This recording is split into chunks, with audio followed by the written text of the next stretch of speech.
নমস্কার বন্ধুরা, পোর কিচেনে আবারও সবাইকে স্বাগত। আশা করছি সবাই খুব ভালোই আছেন, আমিও ভালো আছি।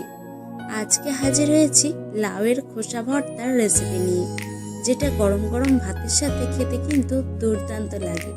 তাই এরপর থেকে লাউয়ের খোসা ফেলে না দিয়ে অবশ্যই বাড়িতে এইভাবে এই লাউয়ের খোসা ভর্তাটা একবার হলেও বানিয়ে খেয়ে দেখুন, যেটা বাড়ির ছোট থেকে বড় সবাইরই কিন্তু ভীষণই পছন্দ হবে। তাই ভিডিওটি স্কিপ না করে পুরোটা দেখার অনুরোধ রইল। প্রথমেই আমি এখানে লাউয়ের খোসাগুলোকে একটু মোটা মোটা করে ছাড়িয়ে নিয়েছি। এবার এই লাউয়ের খোসাটাকে গরম জলের মধ্যে দিয়ে দিলাম।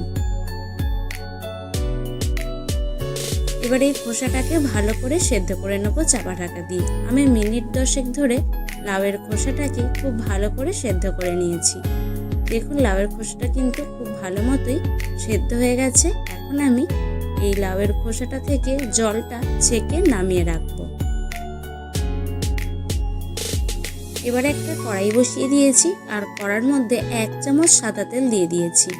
এবার সেদ্ধ করে রাখা লাউয়ের খোসাটাকে হালকা করে একটু নাড়াচাড়া করে নামিয়ে রাখবো। ওই মিনিট 3-4 মতো একটু হালকা করে নাড়াচাড়া করে নামিয়ে রেখে দেব। আমার চ্যানেলের এই রান্নাগুলো যদি আপনাদের ভালো লেগে থাকে তাহলে লাইক, কমেন্ট আর শেয়ার করে দেবেন।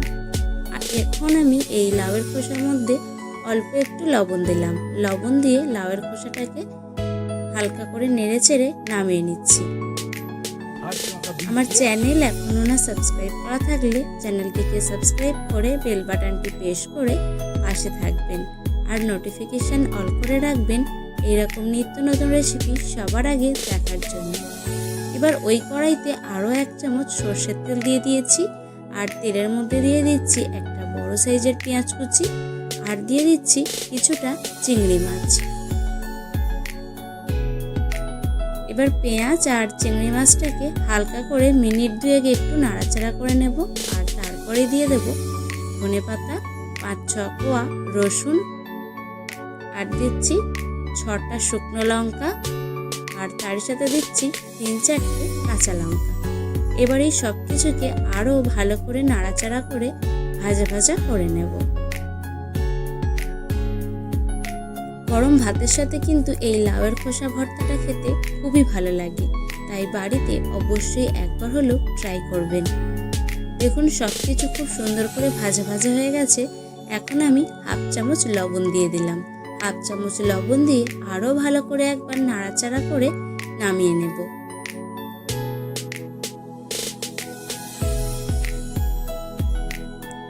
আমি এই সব কিছু ভাজাটা একটা বাটির মধ্যে তুলে নিলাম। এবার খুব ভালো করে ঠান্ডা করে নেব। এবার একটা শিলের মধ্যে ভেজে রাখা লাউয়ের খোসাটাকে প্রথমে বেটে নেব।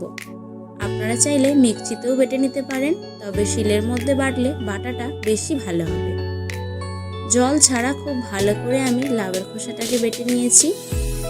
এবারে যে পেঁয়াজ, শুকনো লঙ্কা, কাঁচা লঙ্কা, চিংড়ি মাছ ভাজাটা ছিল সেই ভাজাগুলোকেও একসাথে ভালো করে বেটে নেব।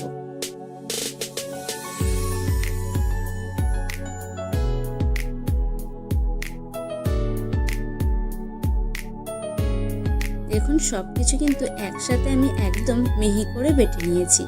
আমি 2 থেকে 3 বার এইভাবে একদম মিহি করে বেটে নিয়েছি। এখন সমস্ত কিছু একসঙ্গে ভালো করে মিশিয়ে নেব। আপনারা কিন্তু এই পর্যায়েও এই বাটাটাকে খেতে পারেন, তবে আমি একটু হালকা তেলে নেড়ে নেব, এতে করে এর টেস্টটা কিন্তু আরও দ্বিগুণ হয়ে যায়। এবার কড়াই বসিয়ে কড়ার মধ্যে আরও 1 চামচ সর্ষের তেল দিয়ে দিলাম আর সর্ষের তেলের মধ্যে অল্প একটু পেঁয়াজ কুচি হালকা করে নাড়াচাড়া করে নেব। দেখুন হালকা লালচে কালার করে পেঁয়াজটাকে আমি ভাজা ভাজা করে নিয়েছি। এরপর যে লাউয়ের খোসাটা বেটে রেখেছিলাম সেই বাটাটা পেঁয়াজের সাথে দিয়ে হালকা করে নেড়ে চেড়ে নেব। খুব বেশি নাড়াচাড়া করার দরকার নেই, ওই মিনিট 3-4 মতো একটু হালকা করে এপিট ওপিট উল্টে পাল্টে নেড়েলেই কিন্তু এই লাউয়ের খোসা ভর্তাটা একদমই রেডি হয়ে যাবে। আমি অল্প করে একটু হলুদের গুঁড়ো দিয়ে দিলাম আর স্বাদ মতো লবণ দিয়ে দিলাম। হলুদের গুঁড়ো আর লবণটাকে দিয়ে আরও ভালো করে নাড়াচাড়া করে নামিয়ে নেব। তাহলে কিন্তু গরম ভাত দিয়ে খাওয়ার জন্য এই লাউয়ের খোসা ভর্তাটা একদমই রেডি হয়ে যাবে। আশা করছি আজকের এই লাউয়ের খোসা ভর্তাটা আপনাদের একটু হলেও ভালো লেগেছে। যদি ভালো লেগে থাকে লাইক, কমেন্ট, শেয়ার করতে ভুলবেন না কিন্তু। এবার ঝটপট গরম গরম ভাতের সাথে একবার এই লাউয়ের খোসা ভর্তাটা মেখে খেয়ে বলুন তো কেমন লাগলো।